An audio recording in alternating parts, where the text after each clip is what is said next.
Ko pa je bil Janez izročen, je šel Jezus v Galilejo. Oznanjal je Božji evangelij in govoril: Čas se je dopolnil in Božje kraljestvo se je približalo. Spreobrnite se in verujte evangeliju.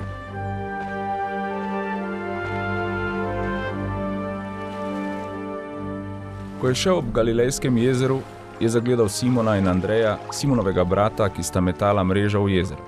Bila sta namreč ribiča. Jezus jima je rekel: Hodita za menoj in naredil vaju bom za ribiča ljudi. Takoj sta pustila mreže in šla za njim. Ko je šel malo naprej, je zagledal Jakoba, Zebedejevega sina, in njegovega brata Janeza, ki sta bila tudi v čolnu in popravljala mreže. Takoj ju je poklical in pustila sta očeta Zebedeja z najemniki v čolnu ter odšla za njim.